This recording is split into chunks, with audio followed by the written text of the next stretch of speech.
Now, the minister has blamed everybody except himself. Right? There are millions of students in this country who are extremely concerned at what is going on and who are convinced that the Indian examination system is a fraud. Millions of people believe if you're rich and if you have money, you can buy the Indian examination system. And by the way, and this is the same feeling that the people in the opposition have. நம்ம நாமக்கல் தங்கம் cancer சென்டர்ல robotic மூலமா அதிநவீன புற்றுநோய் அறுவை சிகிச்சை செய்யறதுனால நம்ம கிட்னியை இழக்க வேண்டியதில்லை, கிட்னியும் பாதுகாப்பா இருக்கும். Thangam hospital Namakkal. Speaker sir, it's obvious to the whole country.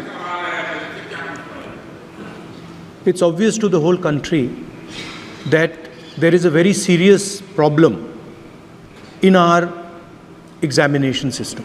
This is not just a question of NEET, it is in all the major examinations. Now, the minister has blamed everybody except himself. Right? I don't even think he understands the fundamentals of what is going on here. आप प्रश्न क्या है आपका? आ रहा हूँ sir. Sir ये मैं question को सेटअप कर रहा हूँ. इसलिए प्रश्न पूछ रहे हैं. ये the issue is that there are millions of students in this country who are extremely concerned at what is going on and who are convinced that the Indian examination system is a fraud. That is what is at stake here. Millions of people believe that if you are rich and if you have money, you can buy the Indian examination system. And by the way, and this is the same feeling that the people in the opposition have.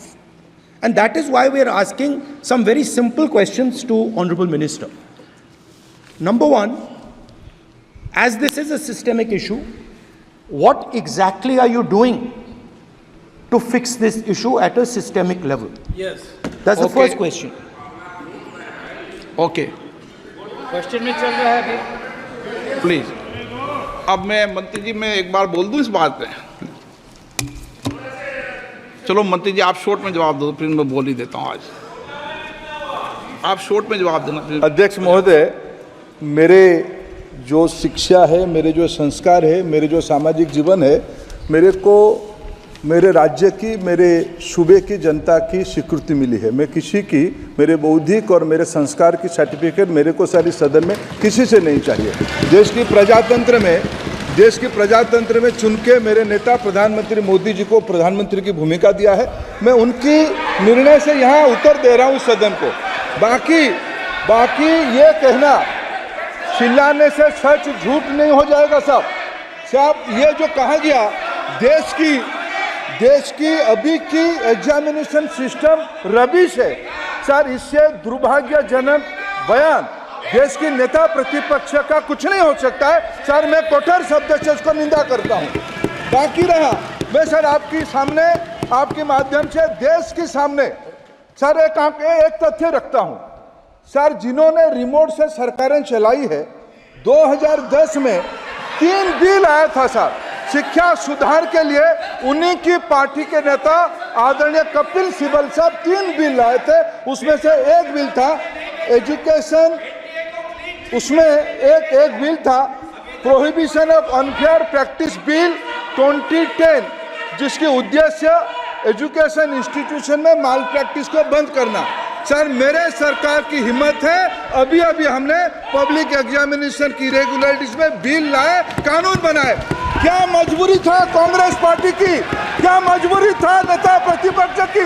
उन्होंने उस bill को उल्टा किया. किसके दबाव में उल्टा किया? क्या निजी मेडिकल कॉलेज की दबाव में, उनकी घूसखोरी की दबाव में उन्होंने उस बिल को उल्टा किया था. सच सुनने की सामने ही है. ये मैं किसी की विद्वता पे प्रश्न नहीं उठाता हूं, लेकिन सच 2010 में शिक्षा सुधार की बिल उन्हीं की सरकार ने लाया था. दबाव में उन्होंने उल्टा किया. ये हमको प्रश्न पूछते हैं.